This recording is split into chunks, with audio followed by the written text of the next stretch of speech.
नमस्कार, मी कृष्णा भाऊसाहेब रणखाम, शिवतेज बोरवटी विकास मंच। आज तुम्हाला मी बोरवटी गावातील जिल्हा परिषद शाळा आहे, मी आज तिथे आलो व्हिजिट द्यायला शाळेला। तर आज अर्धा तास पाऊस पडल्यानंतर शाळेची काय अवस्था झालेली आहे ते तुम्हाला मी दाखवतो। असं जर 10 ते 15 दिवस जर पाऊस पडला तर त्यानंतर या शाळेचे काय हाल होते हे बघा। हे पाणी बघा,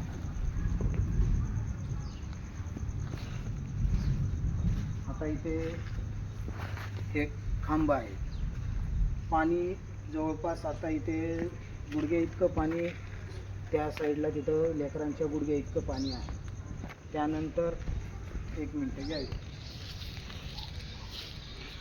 त्या साईडला किती घाण आहे, त्या साईडला पण घाण आहे, या साईडला पण पाणी, पूर्णपणे पाणी साचलेलं आहे। त्यानंतर या हा रस्ता बनवलेला आहे, हा रस्ता या साईडला एंड होतो, इकडे त्या साईडला तो एंड होतो, पायऱ्या त्या साईडला आहे, हा रस्ता इथे बनवलेला आहे। त्याचं लॉजिक काय आम्हाला कळलेलं नाही। हे बघा, आज इथं ही घाण आहे, आता ही घाण साफसफाई, उद्या शाळा चालू झाली तर शाळा चालू झाल्यानंतर मुलांनी ह्याच घाणीवरनं जायचं का, तो बी प्रश्न आहे। तर याची स्वच्छता कोण करणार? त्यानंतर या अजून दाखवतो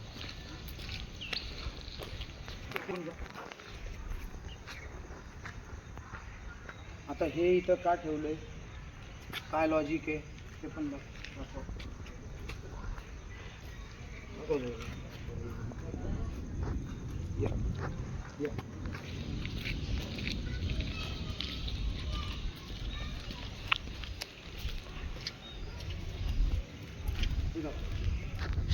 इथे बघा किती पाणी साचलेलं आहे, हे पूर्ण पाणी।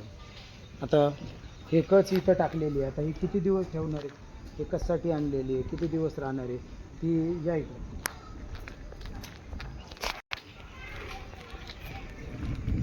हे पत्र आज इथं एक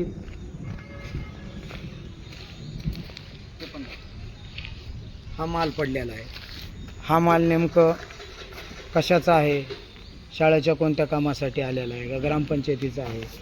चौकशी केल्यानंतर ते कळालं की ग्रामपंचायतीचं आहे। ते तिकडं फरशी ठेवलेले आहेत, तिकडं फरशी ठेवलेले आहेत, म्हणजे हे कशासाठी आहे?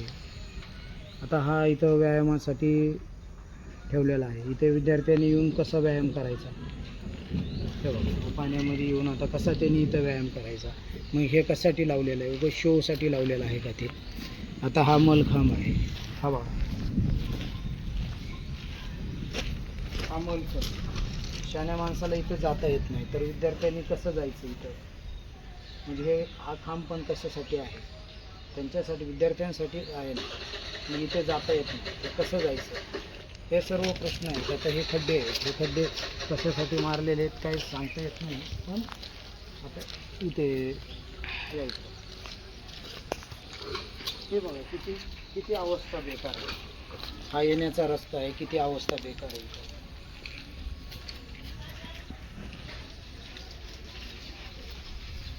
हे पहा, आता इथे ही सळई टाकलेली आहे, आता ही सळई इथं अशी रस्त्यामध्ये टाकलेली आहे। उद्या शाळा चालू झाल्याच्या नंतर, शाळा सुरू झाल्यानंतर एखाद्या मुलाच्या पायाला वगैरे लागली, त्याला जिम्मेदार कोण आहे, हा पण मोठा प्रश्न आहे।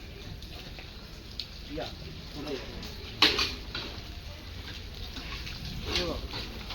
चांगल्या शाण्या माणसाला इथे चालायला जमत नाही, रस्ता एवढा घाण झालेला आहे। चला आपण आता बाथरूम बघून घेऊ, तर मटेरियल पडलेलं आहे। आता इथून जर जायचं झालं बाथरूमकडं तर कसं जायचं? आता हे मटेरियल आहे, इथं पूर्ण कचरा आहे इथं।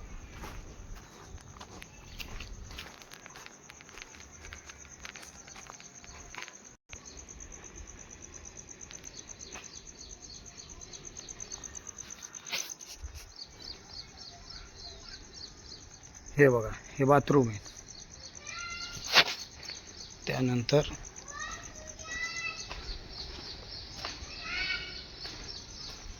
हे बाथरूम,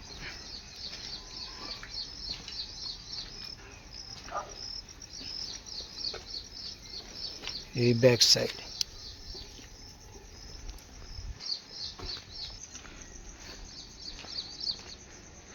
हे बघा इकडं ही साईड, हे पहा हे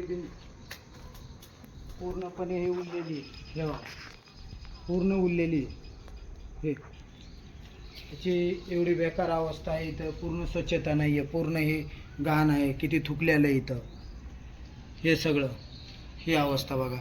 ह्या साईडला चला, बॅक साईडला तुम्हाला मी थोडंसं दाखवतो. चलो ही साईड बघा, ही साईड बघा, ह्या साईडला काहीसुद्धा स्वच्छता नाही. मग इकडनं काही चोकाटा येऊ शकतो ना आपल्या इकडं. ह्या साईडला जर आला, याची जबाबदारी पण, याला जबाबदार कोण आहे बघा. ह्या गोष्टी हे बघा, घाण अजिबात कुठल्याही पद्धतीची स्वच्छता नाही आहे. हे बघा, हे बघा ह्या साईडला तुम्हाला दाखवतो. हे बघा पूर्णपणे हे कबाडखाना असल्यागत आहे, गोडाऊन आहे का काय आहे, हे सर्व अशी अवस्था आहे. हे कसलं किचन आहे, काय नेमकं आहे इथं, कुठल्या नळाचं पाणी येतं आहे, कसली पाईपलाईन आहे, हे कुठल्याही गोष्टीचं काही माहीत नाही. किती दिवस झाले बंद आहे. हे नेमकं ही रूम काय आहे हे कुठल्याही पद्धतीचं काही समजायला. गावातला एक पुढारी शाळेकडे वर्षभर पाहत नाही रे बाबा, फक्त 2 वेळा शाळेत जातो, एक 15 ऑगस्ट आणि दुसरा 26 जानेवारी. आणि 15 ऑगस्टला असे कपडे घालून जातो जसं काही इंग्रज यानेच हाकलून लावले होते. झेंडावंदन झालं आणि पोरांना भाषण देत बसला. पोरांनो, इंग्रजांनी देश लय लुटला. पोर म्हणाले, ते तरी लुटून पळाले, तुम्ही तर आज पण ग्रामपंचायत लुटायची सोडून नाही राहिले. मी कोणावर टीका करत नाही, मी फक्त चुकीच्या गोष्टींचा विरोध करतो. कारण गावाचा विकास हाच माझा उद्देश आहे. गावचा विकास कागदावर नाही तर जमिनीवर दिसायला हवा, आणि तो दिसत नसेल तर प्रश्न विचारायलाच हवा. राव नाही मला माझा अहंकार नडणार, पण मी युद्धाचे नियम सोडून कधी नाही लढणार.